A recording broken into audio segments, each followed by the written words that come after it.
Hello, everybody, and welcome to the Women's Soccer Show. I'm Sarah. And I'm Allie. And if you hear any background noise, it is our brand new co-host, Ozzy, my little puppy, who's probably jingling the bells right now. Hang on, let me let her out. Oh, no. Okay, I'm not sure what Mike left out there. We had to pause for a second because my dog went crazy. But here we are. I'm Sarah. And I'm Allie.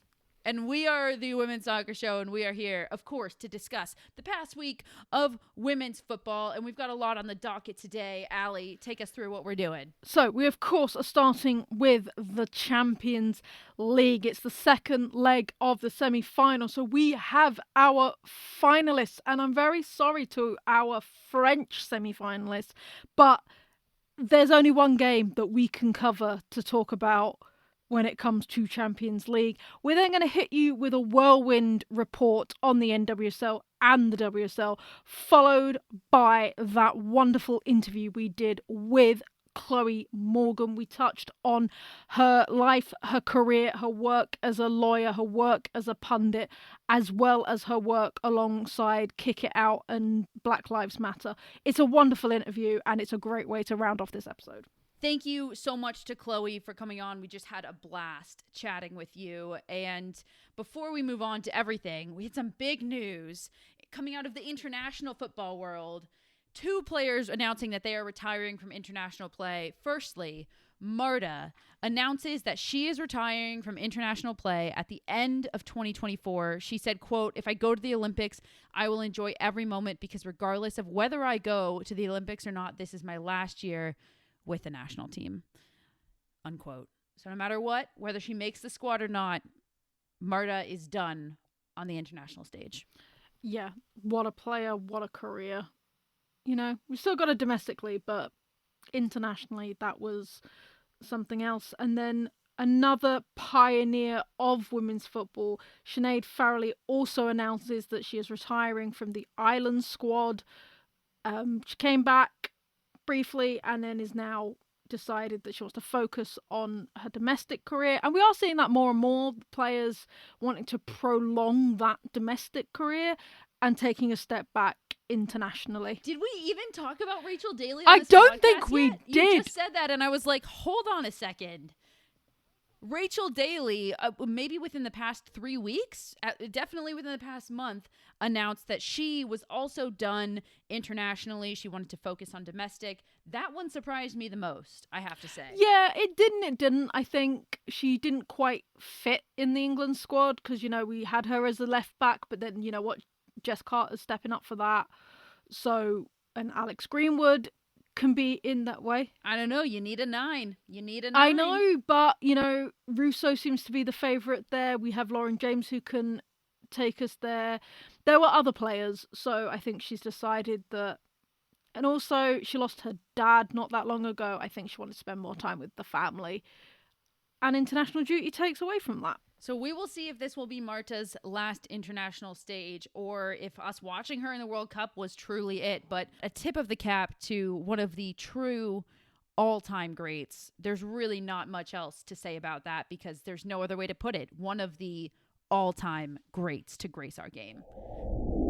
So the game we have to start with is Champions League. Our final is set. It will be Barcelona versus Lyon. This is the 3rd time this configuration has happened in the Women's Champions League history, and Lyon have taken it both times. That's right. Lyon and Barcelona faced off in the 18-19 final and the 21-22 final. Both times Lyon won, like you just said. So, Allie, does Barcelona need to beat Lyon to be considered a dynasty?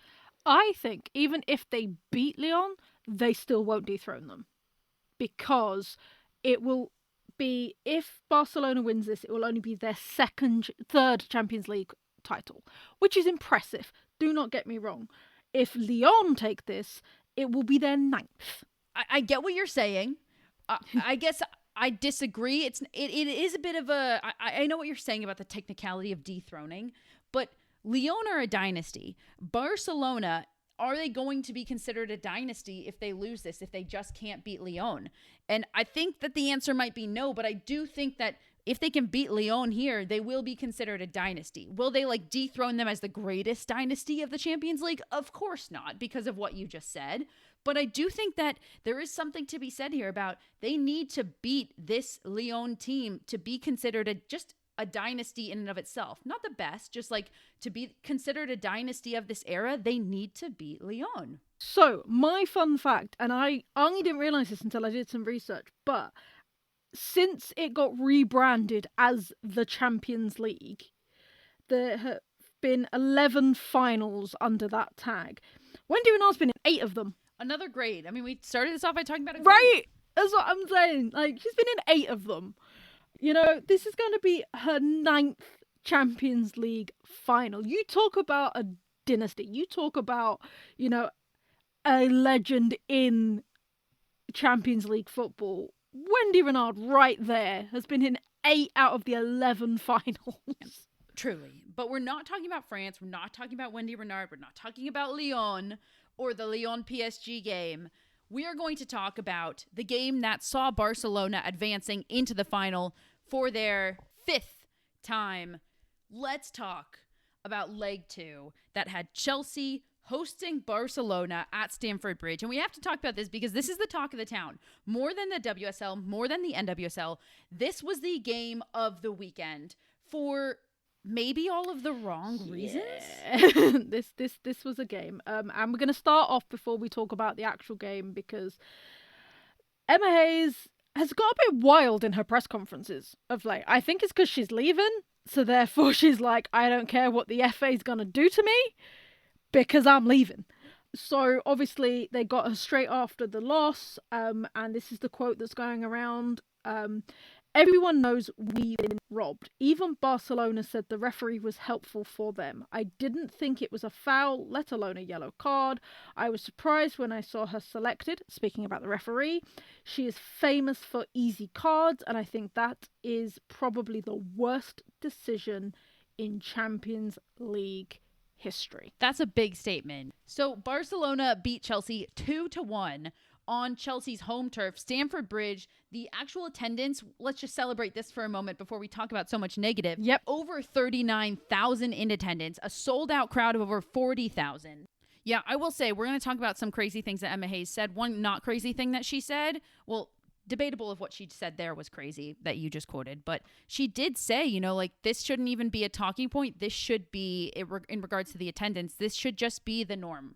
And we've seen it become more and more the norm moving forward. So why don't we stop even highlighting it? We're going to highlight it here because it needs to be celebrated. As we always say, Allie, look, you got to hit those milestones. We're going to celebrate it when we hit that milestone. That doesn't mean it's the pinnacle. That doesn't mean that that's the final destination, but we got to another milestone, and that's fantastic. But in front of a sold-out crowd, Chelsea lose 2-0 to Barcelona, and they're officially out of the Champions League. So let's talk about those comments that Emma Hayes made with regards to this game after the fact, and specifically with regards to the referee saying that Chelsea were robbed.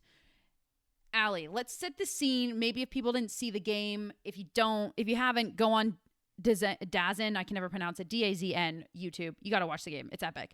But Allie, let's set the scene for really what Emma Hayes is referring to here, because it's one call, but it's more than one call. It is more than one call. So basically what it is Buchanan got a second yellow. So she was given a yellow quite early on, and then not that long, literally I believe like 6 minutes after her first yellow, she got given a second yellow for another foul, which obviously results into a red card, and that meant that Chelsea were down to 10 for a good half of the second half, basically. Her second yellow came in the 59th minute.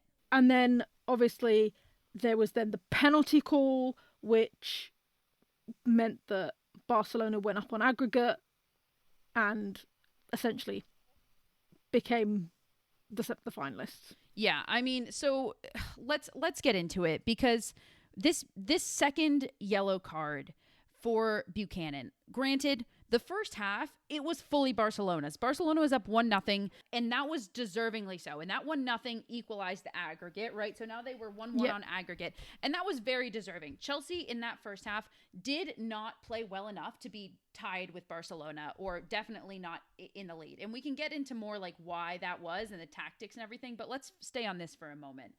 I will say, in the start of the second half, Chelsea made changes and they looked better. And I think that's partly why this second yellow to Buchanan was so detrimental, because first of all, it was the weakest yellow card I've ever seen in my life. It should not have been a yellow card. That's painful, and we need to talk about why. And it really was in a moment where Chelsea were gaining momentum in this game. And that yellow card, putting Chelsea down to 10 players with 30 minutes left to play against Barcelona, it doesn't give them even an opportunity to draw or win this game, or even really send it to penalty kicks. It gave the game to Barcelona, and I understand why Emma Hayes said what she said, because it does feel like that. I disagree entirely. Do I think it was a harsh second yellow? Yes, but you are already on a yellow, and I say this about West Ham players all the time, and I say this about any players. I knew you were going to say this. I was like, I'm ready for Ali to say this. But it's true, though. You're already on a yellow. You have to be pristine if you are already on a yellow. Now, for me, that was a foul. Not every foul is a bookable offence. I will say that. Not every foul. But that was a foul. And you look at it, and Buchanan comes down on the player's foot, and then her trailing leg takes out the player the other side, right? So that is a foul. The ref could have, final warning, let play continue, but didn't. So it is a foul. And you say the hard done by, but it's a foul and you're already on a yellow. You can't be doing tackles like that. That wasn't a clean tackle. That wasn't like... It was pretty clean, though. She got the ball, and then she came down on the foot. That's still a foul. Just because you get the ball first doesn't mean it's not a foul. It's still a foul. I don't disagree. I don't disagree, but I just kind of think that the, like, blaming Buchanan for not being careful enough in this instance doesn't apply, because, I mean, what are you going to do? Not defend? Not step in? She was doing what she needed to do, and at the end of the day, I think that in the larger picture, people are complaining about how this referee was, like, laughing. They look stressed. Yeah, this is like when Pino was kind of like laughing at when she missed her penalty kick in the World Cup, and everybody was like, oh, she doesn't care. No. That was a different emotion coming out in like a disbelief. Yeah. And that's the same thing here. And I just think that plays into this. I really do think that you have to take into account, and look, maybe this is why I'm not a referee. When you're reffing a game, you have to take into account what is going on right now. You don't call that as a yellow card in the 50th minute of a Champions League semifinal that is tied on aggregate. You don't do that. Okay, and I know we can't. That is why I'm just like, you know what?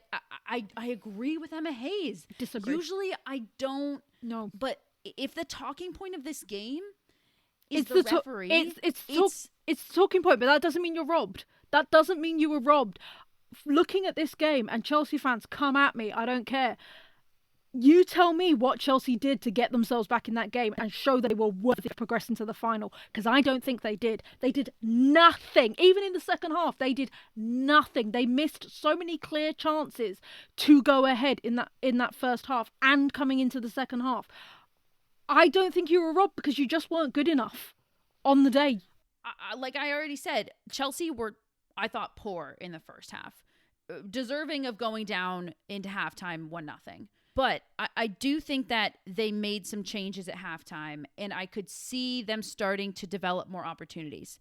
I texted you. I said they are missing all of their open chances. That's purely on Chelsea. You can't sit here and say they didn't have their opportunities to equalize it, because they certainly did. They did, and they missed them, and that's on Chelsea. But I do think that the both can coexist. I think that Chelsea were pretty poor, but they weren't even given the opportunity to get back into the game in the second half, when I do think they had figured out how to break down Barcelona a little bit better. They had a great opportunity, basically 30 seconds before Buchanan got that second yellow card, they had an incredible opportunity. James played it to Lawrence wide, who crossed it in, I believe, and they just missed that opportunity. But they were figuring out how to exploit the flanks, which they hadn't done in the first half, and it's partly what they did really well in the first game. So I can sit here and say that I thought that they were growing into the game more in the second half, and they were robbed of the opportunity to see what happened. I will also say that with some of the tackles that the different Chelsea players were making, I could still see Buchanan getting sent off. Maybe not at that point, but I could see another tackle happening that would lead to Buchanan getting sent off. It just may not have been in the 59th minute. It might have been in the 65th, the 70th minute, and whether that makes a difference, I don't know, but I will say I don't agree with Emma Hayes saying that she thinks Chelsea were robbed, because I just don't. Listen, there's two things I feel like we'd be remiss if we didn't mention. The first is that I felt that Myra Ramirez missing for Chelsea was the death of Chelsea. They didn't have a threat. They didn't have a threat up top. I mean, Lauren James is great, but we all know that her best role is as the number 10, not a number 9. They didn't have a threat up top. Yeah, they were missing that outlet pass up top. And if you look at the difference between the first game and I'll just say the first half of the second game, it was Barcelona all the time in that first half. And it's because Chelsea didn't have that long outlet. In the first game, they could send that long to the corner and Ramirez would chase it, hold it up, wait for help. And they didn't have that because Macario and James are very similar players. And Macario coming in from Myra Ramirez, who picked up an injury. Emma Hayes very slyly kept that under the radar until the team sheet came out, which I think very smart. But you don't have that threat anymore because now you have Macario and James, who play very similarly. Both of them like the ball at their feet. They're not going to give you that counter threat. And that counterattack threat was the only outlet Chelsea had. And without it, they were just defending the whole time. And when you're defending the whole time, you're going to go into halftime down to Barcelona. And that's what happened. The last thing I want to say, maybe we touch on the penalty kick that Barcelona up 2-0 instead of 1-0. Let's just talk about the goal first quickly. So let's talk about Barca's first goal. I just want to say it was an unlucky deflection. Hampton could have possibly got a hand to it if that deflection hadn't happened. But I would have said that Barcelona were, as we've said countless times, the better team first half, and they were knocking and knocking and knocking. And yeah, that goal happened.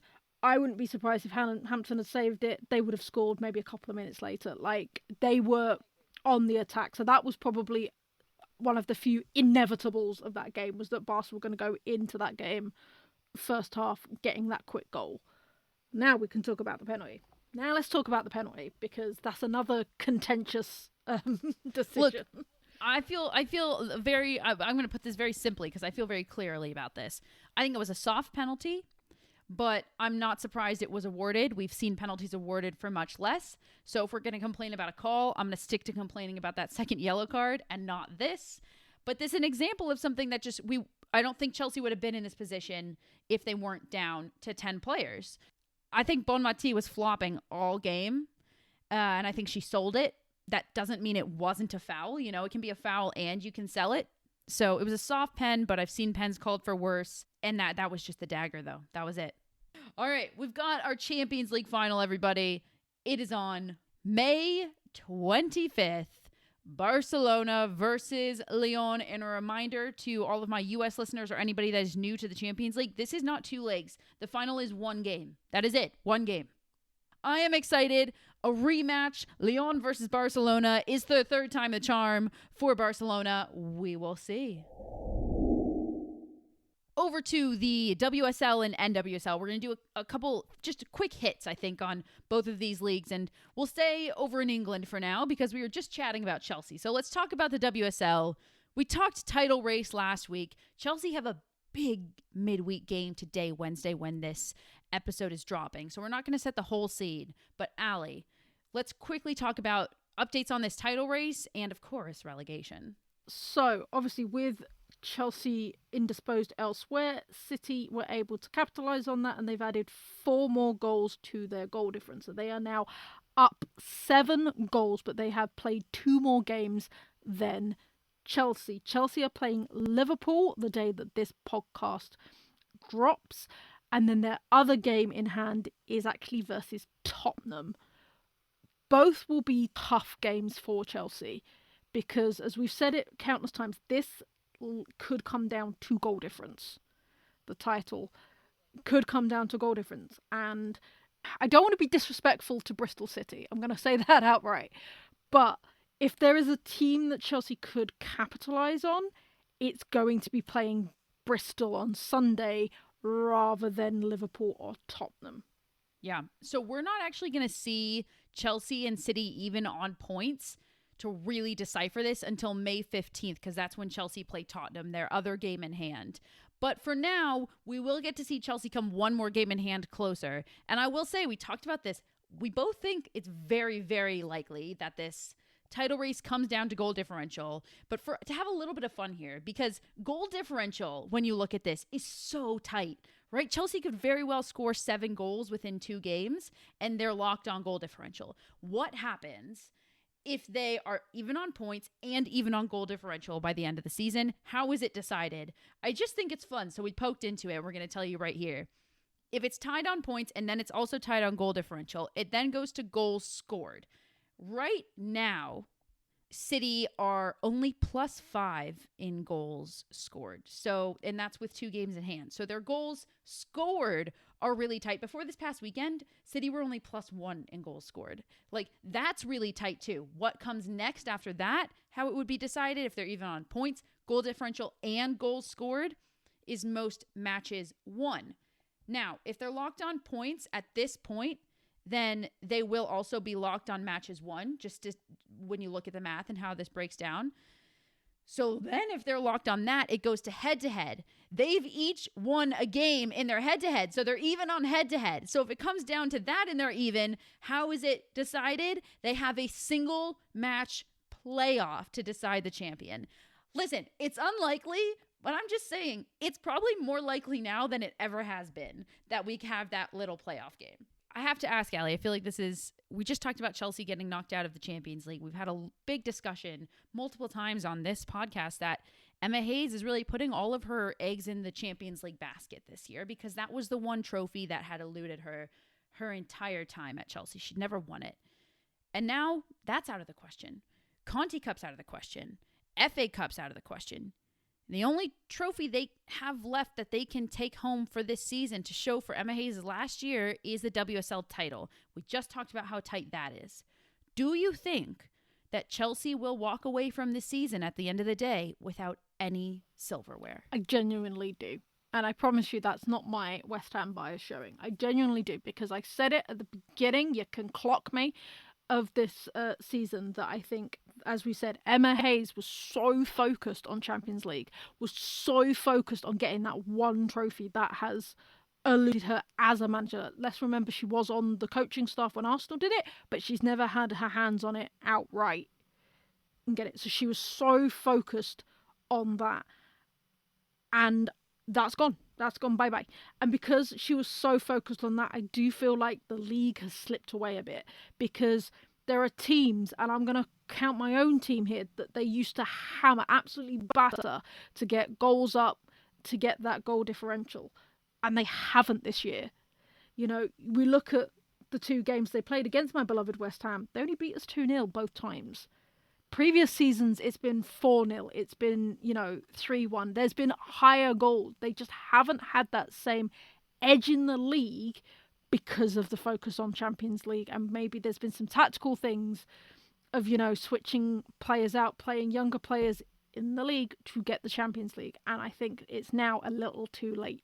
And at the bottom of the table, it is now official that Bristol City will be relegated back down to the Championship. It was going to be a tall order for them to come back. I will say credit to them, because for a team that hasn't won a single match at home, they have one of the highest attendance figures of the league, never mind outside the top 4.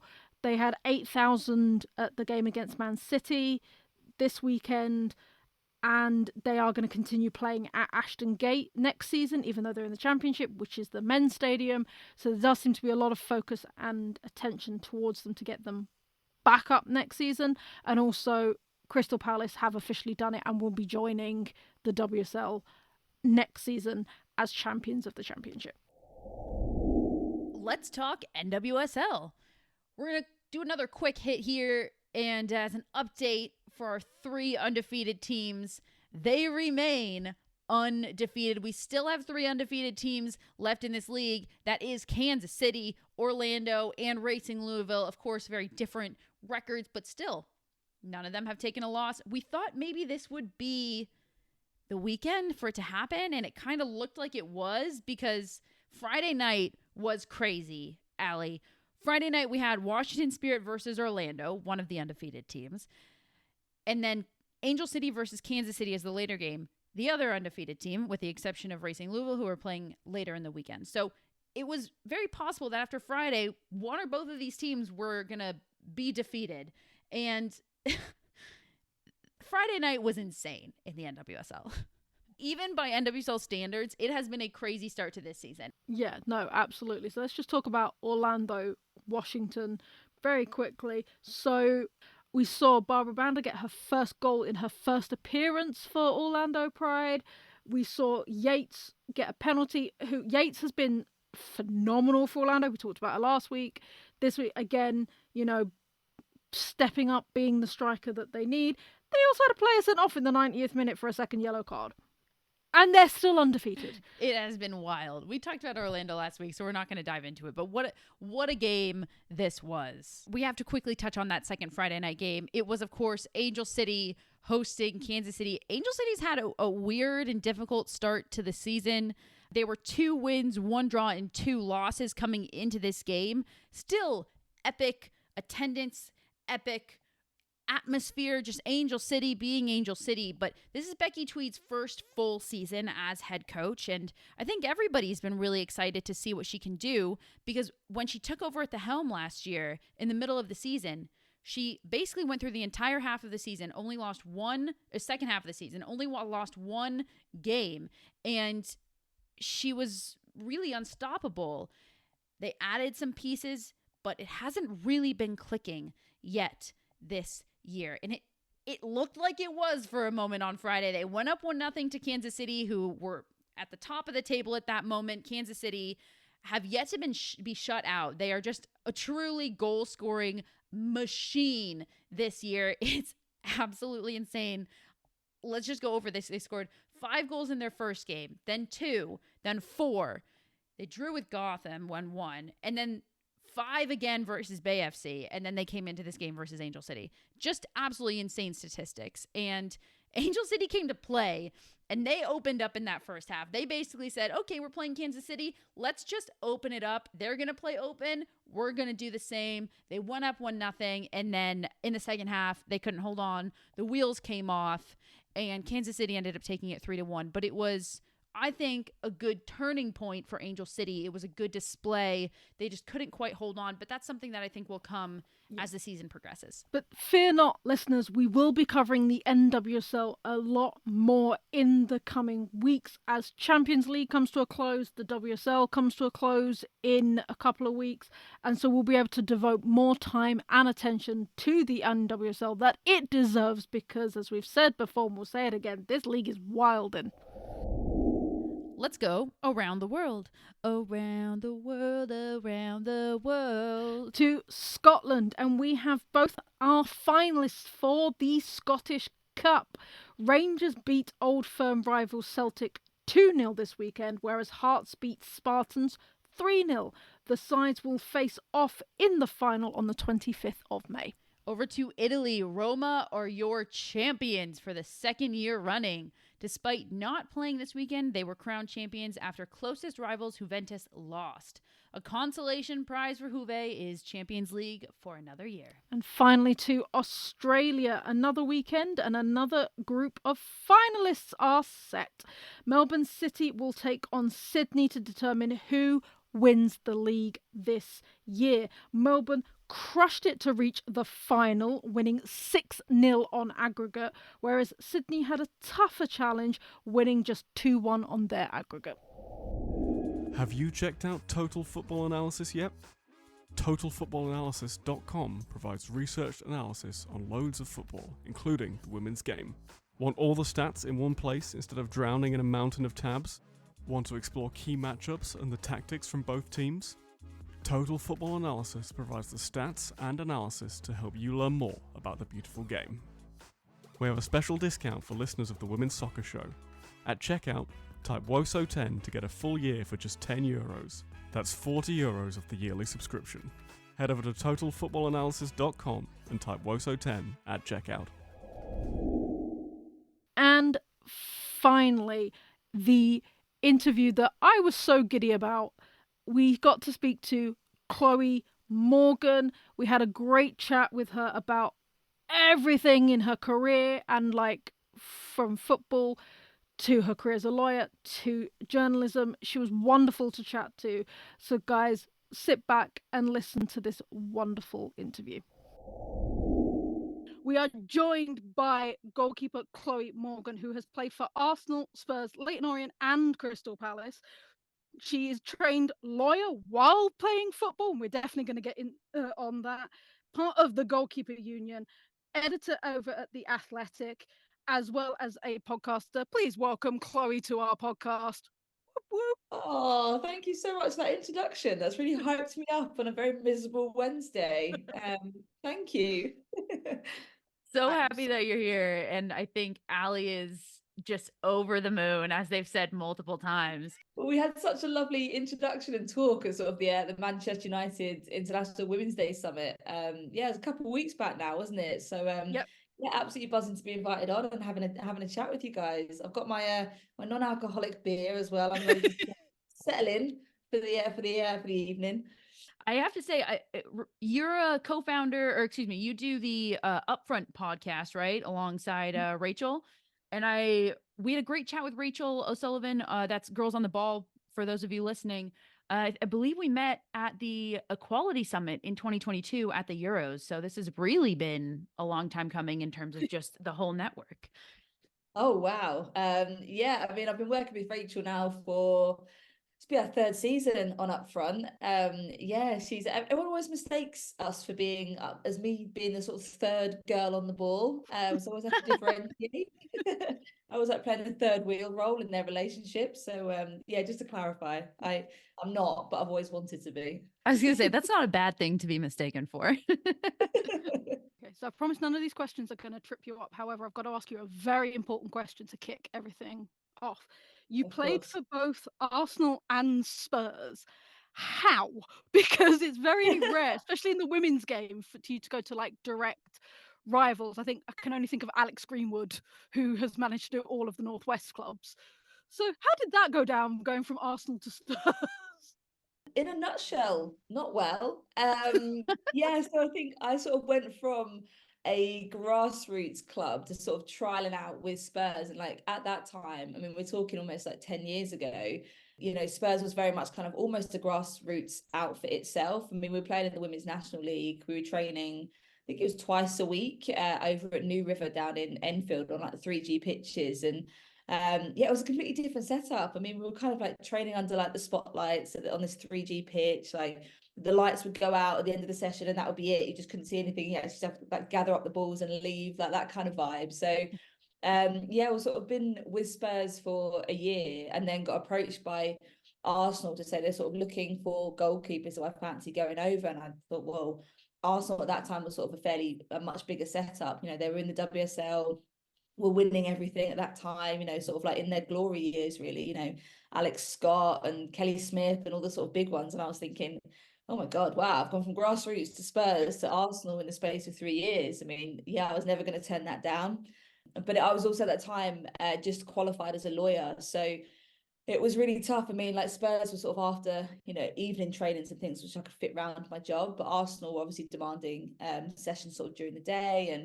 And I did Arsenal for a year, but by the end of it, I was taking so much time off of work and work was suffering. And I was still a junior, so I still wanted to impress all the partners, but I was also sort of taking this time off for training. And I mean, Arsenal were incredible. Even at that time, they were still throwing all this Puma kit at you. And it was this real kind of, unusual, that they cared. They really, really cared. So I had a great time with them, but decided that I couldn't sort of make both work at that time. So jumped back to Spurs.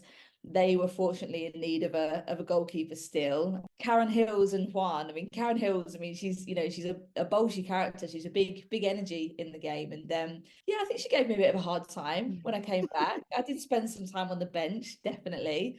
A bit of a kind of like, you know, sort of come up as a bit of revenge, I suppose, in a way. But also, I mean, at that time we had Tony Ann Wayne, who was in goal, and she was incredible, absolutely incredible. You know, took Spurs into, you know, sort of getting into the championship and things. So I was kind of second fiddle for a bit. But yeah, Tony then retired and I stepped in, and sort of that's sort of where life took me. But yeah, to sort of, I've gone a very long way around asking your question. But yeah, it was tough for the first 2 years. I definitely got my payback for sure.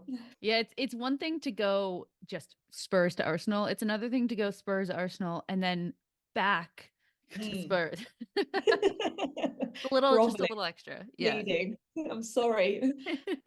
I have wronged you. Well, you mentioned just working a job while you're training as a professional soccer player. And that's actually something we wanted to chat with you about before we get into your next career, which is coverage of the game. You're really one of the last generation of players who worked a job while also playing, essentially working two jobs. You've seen it grow truly firsthand at this exponential pace, which is incredible for many reasons, of course. But I'm curious if there's anything that you're most concerned about with the rapid pace of growth in the game right now. Yeah, I think, I mean, you've hit the nail on the head. I mean, I kind of I'm very much grateful that I had the opportunity, I think, to have my legal career alongside football, because I think, you know, even for me, when I, you know, signed my first pro contract, I was 29 years old. I mean, you probably won't see that again, I don't think. I mean, I don't want to sort of expose Jenna too much, but she was considerably older than me when she signed her first contract. I had to get that dig in. Um, I think you know, I knew that you know, my career was going to be sort of, you know, limited. I didn't know, you know, ACLs could happen, injuries could happen, the contracts are quite short. You never know sort of when you're going to drop out. So for me, I always felt quite safe that if anything happened football wise, I'd always have law. Mm. What I do have a lot of concern about, I suppose, especially with the sort of youngsters coming up through the academies. I mean, the girls now from, you know, 13, 14, 15 years old are so kind of intent on having these careers as pro footballers, and the landscape is now so much more competitive. I mean, I've got to be honest. I mean, if I'd have been competing against Kiara Keating back in the day, or, you know, if you sort of look at, I was competing against Becky Spencer, but if you look at some of the sort of young keepers that Spurs have had, would I have gotten a look in? It's hard to say, because they've been training as goalkeepers since they were sort of you know, starting to walk. So yeah, but I think that is the kind of issues that you sort of get youngsters maybe who are so intent on having these careers that sort of school, I suppose, falls by the wayside. And I've always been a massive advocate, I think, of trying to get sort of education alongside training in the academies, or alternatively sort of making it more vocational, I suppose, so that you have playing, but you also have maybe time spent in the club, maybe in their commercial department or marketing, or doing some of their social, to kind of give them hands-on skills, you know, to maybe transition them into, you know, commercial life in the club or outside of football at a later date. But yeah, definitely a bit of a scary space for youngsters, I think, trying to navigate. Yeah, it's so hard. I mean, obviously at a very different level for me, but when I was little, all I wanted to do was play professional soccer. I ended up going through college, didn't quite make it pro, but even you look at young people, and I think about myself as a young person, and I wouldn't have cared if somebody was trying to educate me. If they told me, hey, if you can go through this, you'll have a chance at playing professional soccer, I would have been like, that's all I want to do. I don't want to be educated. I just want to play soccer. So it does have to come from the top. So I love that you said that. I feel like when we ask about the growth of the game, a lot of people, obviously we talk about ACLs or we talk about the money in the game, but yeah, and especially with seeing so many younger players to date. We just saw a 13-year-old play here in the NWSL. It's just getting Madness. increasingly more important to focus on that too. But I think it also makes it a little bit more difficult, I think, because everyone's always constantly being told that the industry is so competitive. You've always got to be that 1% better than everybody else. So time spent, you know, away from the gym, spent away from analysis, spent away from strength and conditioning, spent away from, you know, thinking about what's going to be happening with the opposition, and spent in education, or spent in a classroom, or spent I don't know, a desk trying to sort of learn commercial marketing or whatever it is time away from you getting those 1%ers in is going to make you better than everyone else. So I can understand the sort of reluctance to do that from youngsters as well. Yeah, it's a hard problem to navigate. Because you did that at Palace, right? You were behind the scenes at Crystal Palace for a little while as well. Did that help, just that transition out to eventually retirement? Yeah, so I think so I retired with Palace, and then I joined them as media manager. So for me, so I was never playing and then with Palace at the same time, because I was just, that's too many jobs, because I was back in law at this point, and I was thinking, oh God, it'd be quite nice to see people at the weekends and sleep at some point. But yeah, I think for me, like, I absolutely loved the fact that I knew that I'd ended my career at 32, and that was because of an injury. And I was sort of told, well, if I do that injury again, I'm going to need surgery. And I was thinking, well, how the hell am I going to explain that to my clients when I'm sort of wheeling into client meetings? I've got to be quite sensible here. I've got this injury. It's going to take about a year to come back from that. At 33, am I going to be at the peak? Am I going to be able to recover in the same way that you would if you were 20? I was going to be realistic, and I thought, I'm going to bow out gracefully at this point. And Palace were absolutely lovely. They sort of gave me the opportunity to sort of work with the girls. So I was with them every single weekend at the games, at home and away, doing the media, social media stuff, media requests, pitch etiquette, dealing with all the sort of interviews that they were sort of, coming across and stuff. So yeah, it kind of felt like I had the best of both worlds, that I was sort of not in that intense training environment, and I could actually go and see friends and family and like enjoy sort of my life again, a bit of freedom, and also get to spend those weekends with the girls and sort of protecting them, I suppose, and making sure that they were sort of fully aware of the growing demands and the increased attention and the risks that come with that. So yeah, absolutely loved my time as media manager with Palace, and I always feel like I've left a little bit too early, considering they might be making an entrance to the WSL this season. So yeah, it might be another case of me crawling back next year. Nice smooth transition. As we mentioned, media, you've taken over the athletics coverage of women's football. Is there anything that you're hoping to highlight in that coverage that you feel hasn't been highlighted yet in women's football media? Do you know what? I think there's just so many talking points in the women's game. I mean, I've been at the Athletic now for just over a year, and yeah, definitely thrown in the deep end. Sort of started in around February, March time, and then by July, I was out in Australia following around the Lionesses and trying to keep up with the madness that was going on with all of those games. So yeah, I think I'm definitely proud of the coverage that we had at that tournament. I mean, I think we had about 12, 13 staff out there. We were able to cover not just the Lionesses and obviously what was happening with the US, which obviously didn't go to plan, but thank you for adding that in. I just had to get that quick dig in there. But you did take our most favored manager, so credit to you guys. You definitely got one back on us. And then all the stuff sort of leading up to the tournament, sort of around the federations and like what was happening in Jamaica, what was happening with the bonus situation with the Lionesses. So yeah, definitely proud that we were able to do some of those deep dive topics. Yeah, I mean, really excited to see what the sort of landscape of women's football is going to look like in the next couple of years.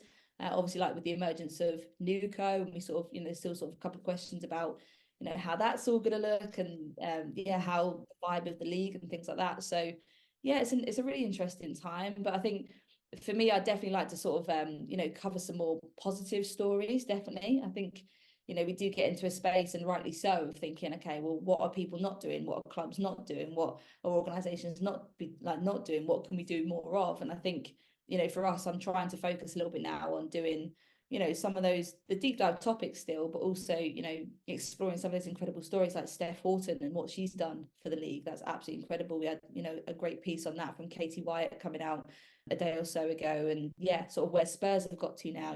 I came up with Spurs, and now all of a sudden they're going to Wembley in the FA Cup. So yeah, I think it's about highlighting the positive with the negative, and obviously appreciating that we have a role in holding people to account, but also in highlighting those incredible narratives. That it's a balancing act for sure. For sure. It's so easy to get dragged down by the negative. I mean, Allie and I talked so much even during the World Cup, because I had to take a break from Twitter, because I was just like, this is dragging me into the deep, dark depths of all of the negativity. And we're at the World Cup, and there's a ton of bad stuff, and we've talked about it. I mean, even in highlighting federations, like you mentioned, but we need to keep focusing on the positive too. So I appreciate that you said that. I'm just going to shout out for those of you listening. Chloe wrote a beautiful piece. I think it was almost exactly a year ago. I remember reading it when it came out. I loved your piece in The Athletic, just about your journey and kind of coming to find like your voice and use your platform to speak about issues that were important to you. So for those of you listening, just Google it. It's fantastic. Give it a read. We'll post it on our socials also. All right. One of our final questions here, just kind of throwing it back to this combination between being a former player and now being in the media space. Obviously, we mentioned that you are on the women's football podcast Up Front. And I'm assuming in that you have to comment on maybe players that you played with, maybe teams that you played for. We've had some fun conversations with previous players about how they maybe can comment on players that they know.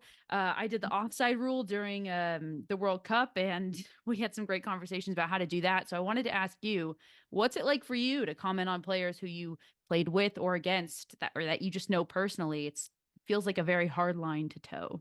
I think I've definitely got off a little bit lightly, because I think a lot of the coverage that we do is obviously on the WSL. So like for the past 2 years, obviously, like before I retired, I was playing with Crystal Palace in the women's championship. So we don't sort of do much around them. And generally speaking, it's always been quite positive because of where they're sort of sitting in the championship and how well they're doing and sort of this WSL push that they're on. So yeah, it's not been too bad from that perspective. But with Spurs, I think I've always been quite honest in that I've always wanted to see them kind of follow the same trajectory as Man United. I mean, both of us were fortunate enough. It was the last year that two sides from the Women's Championship were allowed to go up into the WSL. So we've always had that, team to compare ourselves to, really, I suppose. So for me, I've always wanted Spurs to do better. But I think that's with the kind of context understanding that Man United also sort of had quite a decent budget when they sort of first came into the WSL and the Women's Championship. And, Spurs, I think, have done it slightly, it's been a slower sort of journey for them, but they've done it in a way that, they've always seemed to have moved up a couple of spaces or,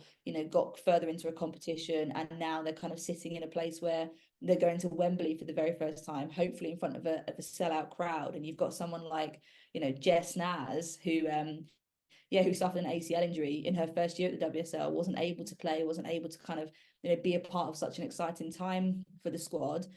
Still a massive part of the squad, but not able to be on the pitch with everyone, which was obviously frustrating. And then she goes and scores, one of the most important goals probably of her career to get someone, to get the squad to Wembley. So I think, it's always with a sense of like positivity and respect. And yeah, you've got to be honest. I mean, there have been games and the girls will probably admit themselves that, it hasn't gone their way or they could have done better. And I think, even for me as a former player, you've got to take those kind of, comments on the chin, because I will know when I've had shockers. I will 100% know when we could have done better, or that goal was my fault, or that fumble or mistake. Like you have to suck those kind of things up. But yeah, I've not had anyone sort of message me and say, "Oh God, Clive, you're a bit harsh there. You could have toned it down a little bit." So yeah, I think I think I've got the line right as far as I'm aware. But obviously, I'll probably receive an influx of messages now saying, "Actually, we don't speak to you anymore, and there's a reason." It's all because you came on the Women's Soccer Show podcast. Do you find it hard to talk positively about rivals? Because I'm going to hold my hands up now. Secret alert, I am a mad West Ham fan. So I do find it a little bit hard to give Tottenham their props sometimes. Yeah, Allie's not good at it. I'm just going to flat out say that. Not. Allie's Really exceptionally bad at it. I think I mean, also as women's football editor, like we'd like to do coverage that is like, well, it has to be unbiased, it has to be objective, it has to kind of hold, clubs to account when something doesn't seem to be going right. And like we have to sort of get a feel of, what fans are saying about this. I mean, when Arsenal dip off, they might be having an incredible run, then they dip off, and then you've got to ask questions about why that's happening. And I think yeah, I've just tried to keep it very balanced. I think balanced and fair, accurate and objective is probably the sort of line that I try to take with the pieces that we try and do and sort of how I speak about clubs. But apart from Man United, where there's an absolute obvious bias, and I do and Mary Earps, anything Mary Earps related, I lose my mind. So yeah. So we have one final question, and it's a question we ask everybody that comes on our podcast, and it's very simple. It's World Cup or Olympics, and that can be to watch, to potentially have participated in, whatever Context. World Cup yeah. World Cup, hands down, all day. even if Team GB was still in the Olympics, I still would be more excited about the World Cup. I think the atmosphere, like the coming together of fans from different nations, the traveling around, the kind of like Australia was one of the most beautiful experiences of my entire life. Like it was draining, it was tiring trying to follow what was happening all the time, but it was beautiful. It was a beauty. And like wandering around seeing so many Australian fans who sort of weren't, and that, you don't think of the Australian audience as being like that engaged with women's football. I could not tell you the number of people, even if we went to like a national park, that were wandering around in those yellow and green hats and jerseys and things, and like talking about Sam Kerr and Gory and like Arnold. And I just thought it was just the most amazing tournament. I know you get that kind of atmosphere in the Olympics for loads of other different sports. Apparently other different sports exist. It's weird. I didn't know that, but yeah, I just think the World Cup for me just is, and they're just getting better and better and better. And like the prospect of having like I don't know, a World Cup in like the US or Brazil, like with Emma Hayes as manager of the US women's national team, I'm seeing like a final between the US and like England, Serena Wiegman going head to head with Emma Hayes. And one of those countries, like either Brazil, like the carnival vibe, or like the US, like it's the home of like women's soccer in a way. Like You've given me goosebumps. I have literal. They started when you were talking about Australia, and now you've given me full chills. I would lose my mind. I would absolutely lose my mind. So yeah, emphatically the World Cup. All right, Chloe, thank you so much for joining us. For everybody out there listening, where can they find you? Where can they find your work? Where can they follow you?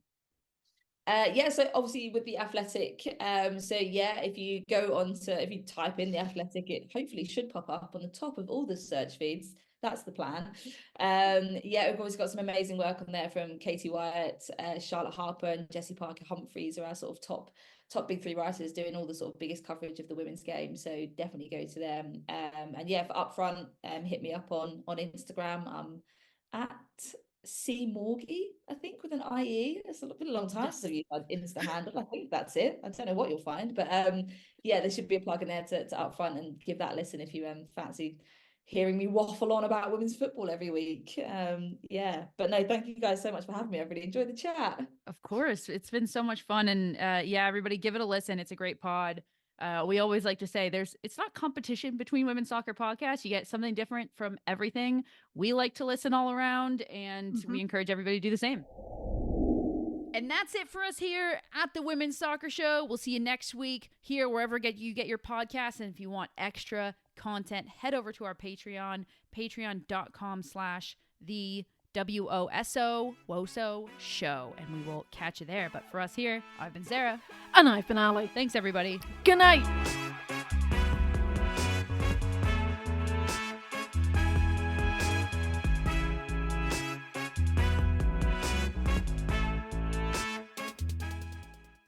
This podcast was edited by Monkey Hill Media.